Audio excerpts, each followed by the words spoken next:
আপনার বিরুদ্ধে যে অভিযোগটা আসছে এই অভিযোগের প্রেক্ষিতে আপনার বক্তব্যটা কি? বিসমিল্লাহির রহমানির রহিম।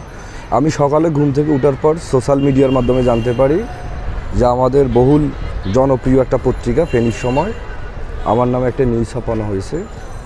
যে নিউজটার যদি আমি পরিপ্রেক্ষিত বলতে চাই, এখানে একটা কিছু আমি যে রবিউল হক মিলন ফুটপাতের দোকান থেকে চাঁদা নেওয়ার কথা স্বীকার করলেও এ টাকা আদায় করা হয় কার জন্য তার নাম প্রকাশ করেননি। যেখানে নামেই প্রকাশ করে নাই রবিউল হক মিলন কাকে টাকা দেয় বা কে নিতেছে তার থেকে, সেখানে আমার নাম কেন ঢালাওভাবে লেখা হবে হেডলাইন্সে? আমি এই ঘটনার সাথে বা এই অভিযোগের সাথে বা এই নিউজের সাথে আমার কোনো ধরনের সম্পৃক্ততা নাই। এবং এখানে যারা হকার আছে, যারা বেলপুরি ব্যবসায়ী, ফুচকা, আইসক্রিম, ওদের সাথে আমার দীর্ঘদিনের সম্পর্ক, গত 17 বছর সম্পর্ক। ওরা কখনো বলতে পারবে না ওদের দোকান থেকে আমি একটা বেলপুরি পর্যন্ত ফ্রি খাইছি।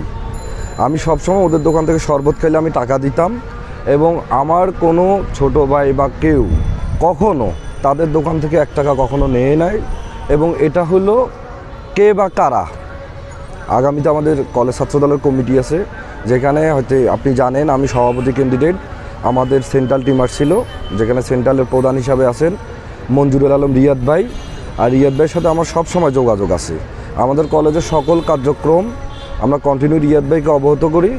এবং কে বা কারা এটা পিছন দিক থেকে ইন্ধনদাতা। এবং আরিফ ভাই এখানে যেটা লিখছিল, মানে ফেনীর সময় যেটা লিখেছিল যে আমাকে একাধিকবার গতকালকে কল দেওয়া হয়েছে। আমার মোবাইল স্পষ্ট আমার মনে আছে, আমার মোবাইল ওপেন ছিল এবং ফেনীর সময় অফিস থেকে আমার কোনো কল আসে নাই। আর কল আসলে অবশ্যই আমি আমার ব্যাপারে কোনো সাংবাদিক ভাই ফোন দিলে আমি অবশ্যই সাথে সাথে পিক না করলে পরবর্তীতে আমি ব্যাক করি।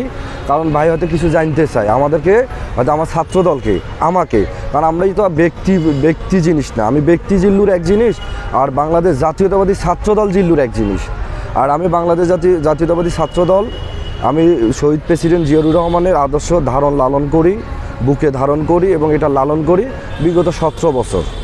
আমরা সব সময় আন্দোলন সংগ্রামে রাজপথে ছিলাম এবং আমি এই কলেজ গেটে আন্দোলন করতে গিয়ে আগামীর যে ফ্যাসিস্ট সরকার ছিল, আমি 2.5 মাস কারাবরণে ছিলাম।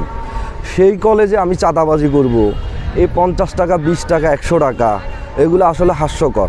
আমি তারপরও যখন ফেনীর সময় সংবাদটা ছাপানো হয়েছে, নিউজটা করা হয়েছে, আমি তাদেরকে বলবো যে আপনারা একটু জাস্টিফাই করবেন, অন্তত আমার সাথে কথা বলবেন। যখন আমার নাম লেখা হয়েছে আমার সাথে আপনারা যোগাযোগ করতেন, যোগাযোগ করে নিউজটা করতেন। হ্যাঁ, যদি আমি বাস্তবে যদি তাদের কাছ থেকে টাকা নিই, আপনি ব্যবসায়ী যারা আছে তাদেরকে জিজ্ঞাসা করেন, তাদেরকে ভাই আপনাকেও বলতেছি আপনিও একটু যাই ব্যবসায়ীদেরকে জিজ্ঞাসা করবেন যে আসলে আমি তাদের থেকে কখনো টাকা নিছি কি না।